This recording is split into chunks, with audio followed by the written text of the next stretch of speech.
Hey guys, hope everything's going well. It's Wednesday after the Gator Nationals take two. Sorry, I had some technical difficulties with my phone and cell phone service in Gainesville, so I didn't get to take much video when we were down there. Plus, when we're at the track, I spend most of my time working, and I got to get better about trying to integrate a little bit of doing some video. But today, thought we'd give you a walk around a couple of heads, and we'll show you a little bit of the aftermath of that number one qualifying run. We hurt the motor in that run, and I'll show you a little bit about that.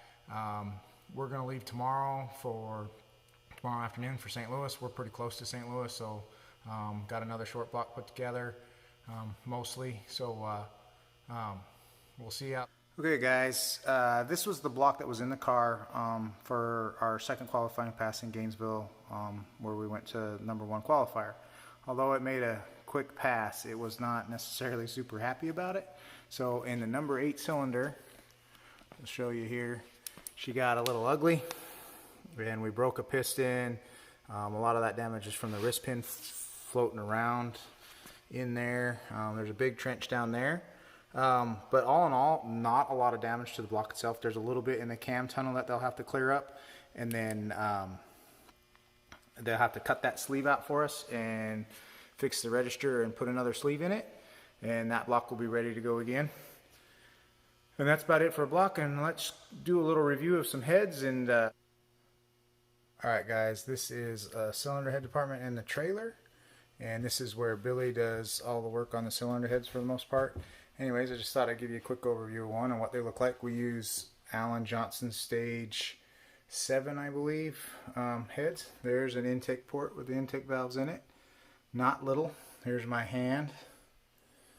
So, not as big as my fist, but not a whole lot smaller either, from knuckle to knuckle. And then, so that's what the intake side looks like. And hold on a second and I'll move it on the stand. Alright, so here's the top of the head. You can see the fuel rail running through right here, and then there's 2 injectors basically, or nozzles per cylinder, and then the intake side, exhaust side, intake side, 2 spark plugs per cylinder, and then I'll roll it over again and I'll show you the exhaust ports. Alright, so there's the exhaust ports.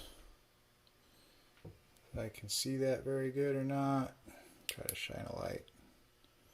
Anywho, all billet by Alan Johnson. And then, let's see if we can get in here. That's what the combustion chamber with the valves in it look like. And then come over here, and this is the head that was on the car when we ran our number one qualifying pass, and there's number 8. Missing kind of an important piece right here. The tulip, or the top of the intake valve, broke off, valve bent inside, hammered the heck out of the chamber, hammered the spark plugs in the chamber. This head, for us anyways, is not repairable. I don't know if it's repairable for anybody. Anywho, kind of garbaged up these ones too, throwing debris around. That's what happens with these things. It gets ugly real quick when things aren't perfect. Alright, we'll answer a few questions here real quick, and we're going to leave out tomorrow for St. Louis, and hopefully we're going to have a lot cooler weather, and we'll see how things go there. Hopefully we can keep going as fast as we have been and just do a little bit better on Sunday. John Howe asked some valve spring questions. We run pack valve springs. I can't give you the exact numbers, but seat pressure is a little over 500 pounds, and over the nose, so you wanted to know how it was over open, I think is in the neighborhood of around 1,500 pounds. How often do they get replaced? Billy, the cylinder head guy, he checks them after every pass. We have a spring checker, so we just check the seat pressure, and as soon as they fall off a certain percentage, they get, then they're done. And I'm not sure what the run count is on that. it's not a ton, but they last a little bit better than that kind of stuff used to. And Brian Raby asked if NHA would allow you to run any percentage of nitro you wanted, what would you run?